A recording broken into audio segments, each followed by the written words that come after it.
Praise the lord. ఈరోజు Bible వాక్యంగా మత్తయి సువార్త 5వ అధ్యాయము 13వ వచనాన్ని చూసుకుందాము. మీరు లోకమునకు ఉప్పై ఉన్నారు. ఉప్పు నిస్సారమైతే అది దేని వలన సారం పొందును? అది బయట పారవేయబడి మనుషుల చేత త్రొక్కబడుటకే గాని మరి దేనికి పనికిరాదు.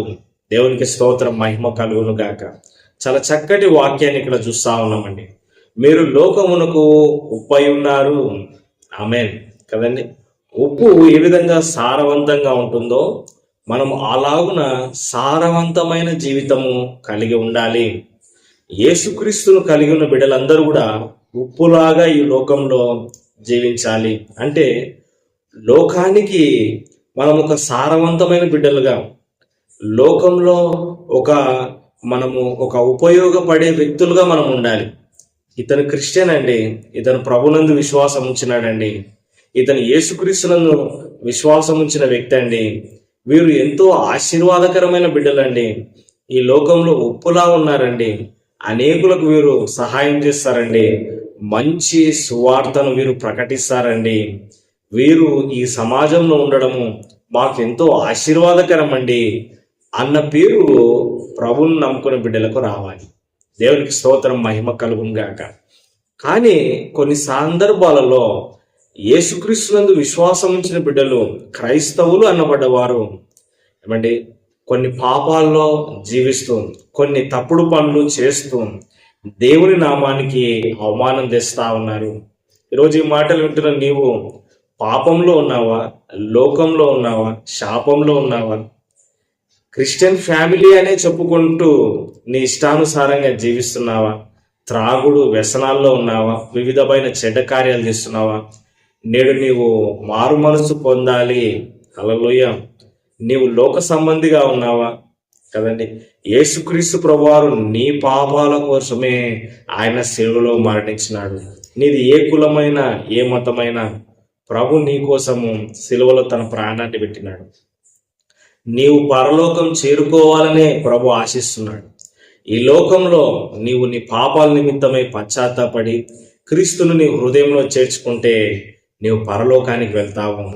నమ్మి బాప్తిజం పొందువాడు రక్షింపబడును, నమ్మని వానికి శిక్ష విధింపబడుతుంది. ప్రభుని హృదయంలో చేర్చుకో, ప్రభుకు సాక్షిగా జీవించు, నీవు ఉప్పు వలె జీవించు. ప్రభుని నమ్ముకొని విశ్వసించి ఈ లోకంలో ఉప్పులా ఉండు. దేశానికి ఆశీర్వాదకరంగా, నీ సమాజానికి ఆశీర్వాదకరంగా, నువ్వు వెళ్ళే సంఘానికి, మందిరానికి ఒక దీవెనకరంగా నువ్వు ఉండాలి కదండి. ఉప్పు నిస్సారమైతే అది దేని వల్ల సారం పొందును?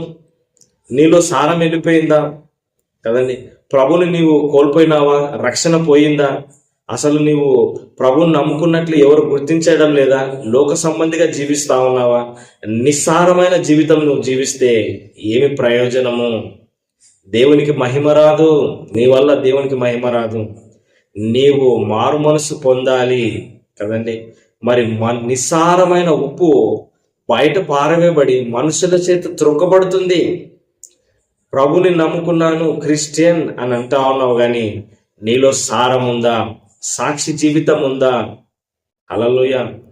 ప్రభుని నమ్ముకోని వ్యక్తి అయితే ప్రభుని నమ్ముకో, నమ్ముకున్న వ్యక్తి అయితే సారవంతమైన జీవితం కలిగి ఉండు, ఉప్పులా ఉండు, అనేకులకు ఆశీర్వాదకరంగా ఉండాలి. నీవు నిస్సారమైన జీవితం జీవిస్తే ప్రభుకు మహిమ రాదు.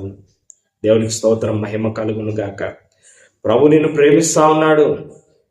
నీవు సారవంతమైన జీవితం జీవించాలని ఆయన కోరుకుంటున్నాడు. నీ ద్వారా అనేకులు మేలు పొందుకోవాలి. హల్లెలూయా. నీ జీవితం ద్వారా దేవునికి మహిమ రావాలి, నీలో వారు క్రీస్తును చూడాలి. అలాంటి ఒక సాక్షి జీవితము మనం కలిగి ఉండాలి. హల్లెలూయా. నీవు ఉప్పులాగా ఈ లోకంలో జీవిస్తే ప్రభుకు మహిమ వస్తుంది. తద్వారా ప్రభు కూడా నిన్ను ఆశీర్వదిస్తాడు. నీ ద్వారా అనేకులు ప్రభులోనికి రావడానికి అవకాశం. నీవు ఒక నామకార్థ వ్యక్తిలా ఉంటే, నామకార్థ క్రైస్తవునిగా ఉంటే, లోక సంబంధిగా పాపంలో ఉంటే, బాప్తిజం తీసుకున్నానని చెప్తున్నారు కానీ లోకంలోనే జీవిస్తున్నారు. పేరు క్రిస్టియనే కానీ చేసేవన్నీ పాప పనులు. ఇలాంటి వారు మారాలండి. నీవు మారి ప్రభులో స్థిరంగా నిలబడితే దేవునికి మహిమ వస్తుంది, నీ ద్వారా ప్రభునామం మహిమపరచబడుతుంది. నీవు ఉప్పులా ఉండాలి, సారవంతమైన జీవితం జీవించాలి. ఆమేన్. చిన్న ప్రార్థన. పరిశుద్ధుడైన దేవా, ప్రేమ గల తండ్రి, ఈ మాటలు వింటున్న ప్రతి వ్యక్తిని దర్శించండి. ఉప్పు వలె సారవంతమైన జీవితం జీవించడానికి సహాయం చేయండి. నిర్జీవ క్రియలను విడిచిపెట్టి, పాపపు పనులు విడిచిపెట్టి, నీ వైపు తిరిగి నీకు సాక్షిగా బ్రతికే కృప మా అందరికి అనుగ్రహించమని మా ప్రభును రక్షకుడైన యేసుక్రీస్తు నామములో ప్రార్థించి స్తుతించి అడిగి వేడుకొంచున్నాం తండ్రి. ఆమేన్. God bless you. నేను పాస్టర్ ఎలీషా.